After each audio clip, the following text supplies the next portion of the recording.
तो जय हिंद साथियों, आज का वीडियो बहुत ही इम्पोर्टेंट होने वाला है क्योंकि आज के इस टॉपिक में हम पढ़ेंगे नाटक और एकांकी में अंतर। हाँ बिल्कुल साथियों, जो नाटक और एकांकी में अंतर है परीक्षा की दृष्टि बहुत ही महत्वपूर्ण प्रश्न रहने वाला है।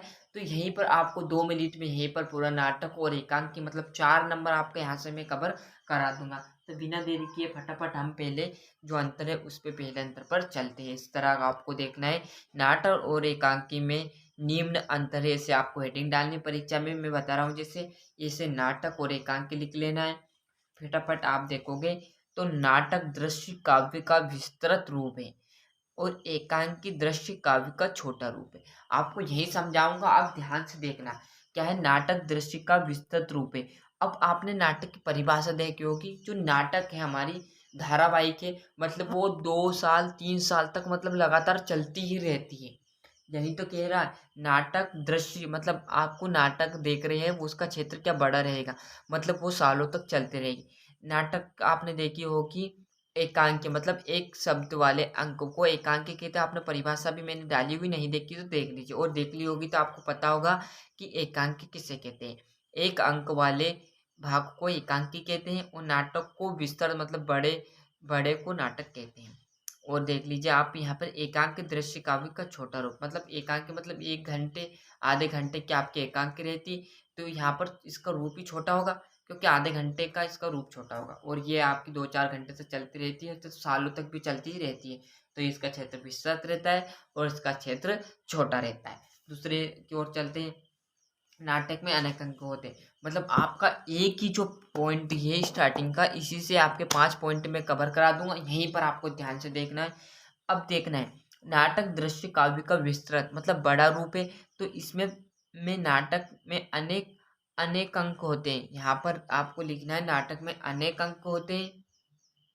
देखिए क्लियर साथियों, आप देखोगे यहाँ पर इसका क्षेत्र क्या बड़ा है, तो इसमें नाटक में पात्रों की संख्या भी अधिक रहेगी। साथ ही साथ नाटक में अनेक अंक होते हैं। अनेक अंक कैसे, आज यहाँ पर फिल्म बनाई, कल वहां पर फिल्म बनाएंगे, कल यहाँ पर नाटक बनाई थी, आज ये दुर्घटना हो गई, क्योंकि रोज ना अलग अलग चीज लानी पड़ेगी। तो नाटक में अनेक अंक होते हैं और एकांकी में एक ही अंक होता है। मतलब आधे घंटे 1 घंटे की होती है आपकी स्टोरी, तो उसमें एक आदमी ही रहने वाला है। तो आपको एक ही प्रश्न से मतलब एक ही उससे पांचों के पांचों समझाऊंगा।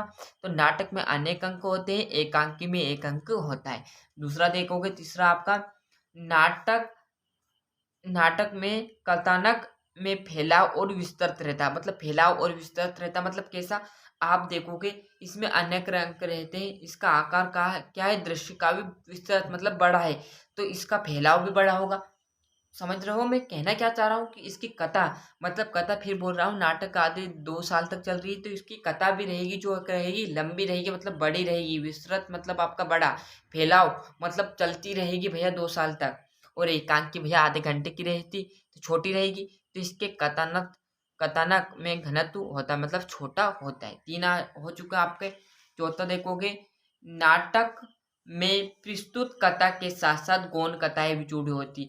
मतलब आप देखोगे इसमें क्या है, प्रस्तुत कथा मतलब प्रस्तुत कथा से मतलब फिल्म में आपकी यहाँ पर आपकी जो स्टोरी है वो कैसी है, उसमें आपकी लड़ाई भी हो रही है और कुछ आपकी कॉमेडी भी हो रही है, यही नाटक कहलाएगी। या धारावाहिक में भी आपको देखोगे। और एकांकी में ऐसा नहीं, एकांकी में एक ही कथा से जुड़ी होती है। आप देखोगे आधे घंटे की आपने देख ली स्टोरी, किसी भी आपकी स्टोरी देखोगी तो वो एक ही व्यक्ति पर आधारित रहेगी तथा उसमें एक ही कथा पर पूरी स्टोरी रहेगी। आपने देख ली होगी स्टोरी, समझ चुके मैं कहना क्या चाह रहा हूँ। तो नाटक में प्रस्तुत कथा के साथ साथ गौण कथा भी होती क्योंकि यहाँ लंबी होती, और स्टोरी में एक छोटी सी स्टोरी रहती है आधे या 1 घंटे की, उसमें आप बोर भी नहीं होते और इसमें आप बोर हो जाते हैं, जिसलिए आपको कॉमेडी लाते हैं। और इसमें एकांकी में आधे घंटे की रहती तो इसमें ऐसा कोई भी फैलाव या कथा वस्तु से जुड़ी कोई भी व्यक्ति नहीं रहती है। क्लियर है। आगे देखोगे, नाटक में समय घटना तथा स्थान पर कोई विशेष बल नहीं दिया जाता है। मतलब क्या है, इसमें नाटक में समय कहीं पर भी आप बना दोगे पिक्चर, घटना किसी भी घटना को ले लोगे आप, मुझे याद है स्थान कहीं पर भी स्थान बना, क्योंकि भैया आपको फिर बोल रहा हूँ कि ये आपकी 2-4 घंटे की रहती है। तो अलग अलग आपने फिल्म देखी हो 3 घंटे में, पूरा देश नाप लेते हो 3 घंटे में। क्लियर साथियों। पर एकांकी में एक ही घटना रहती है और एक ही समय लगा। स्टोरी आपने देखी होगी तो एक ही जगह पर आपकी पूरी स्टोरी चलेगी। तो एकांकी में समय, घटना तथा स्थान पर विशेष बल दिया जाता है। ये देख लीजिए अच्छे से, यहाँ पर आपको खबर हो चुकी होगी कि नाटक में समय, घटना, स्थान पर कोई विशेष बल नहीं दिया जाता है तथा एकांकी में समय, घटना तथा स्थान पर विशेष बल दिया जाता है। आगे देखोगे छठा हुआ एक और आप देख लीजिए, नाटककार का नाम उदय शंकर भट्ट है। मतलब जो हमारे नाटककार हैं उनका नाम क्या है? उदय शंकर भट्ट है। और एकांकी का नाम क्या है? प्रेमचंद्र है। देख लीजिए ये अच्छे से यहाँ पर कवर कर लीजिए। नाटक और एकांकी में आपका अंतर होगी तो अच्छे से यहाँ से स्क्रीनशॉट ले लीजिए। साथ ही साथ अभी आप चैनल पर नए हो तो सब्सक्राइब के साथ साथ नोटिफिकेशन ऑन करते चलिएगा। मिलते हैं इसके अगले वीडियो में, जब तक के लिए अच्छे से मेहनत करनी हो और अच्छे से पढ़ते रहना हो। और किसी भी सब्जेक्ट में आपको दिक्कत हो तो बेझिझक होकर उसे कमेंट कीजिए, उसका आंसर आपको इसी चैनल पर हमारे द्वारा प्रोवाइड करा दिया जाएगा। इस चैनल का उद्देश्य यही है, फिर बोल रहा हूँ, कि आप यहाँ पर आए तो कुछ ना कुछ हमारे द्वारा सीख के जाए, जिससे परीक्षा में आपको कुछ ना कुछ हमारी तरफ से एक छोटी सी मदद मिले, परसेंट बनाने आपको मदद मिले। इस चैनल का यही उद्देश्य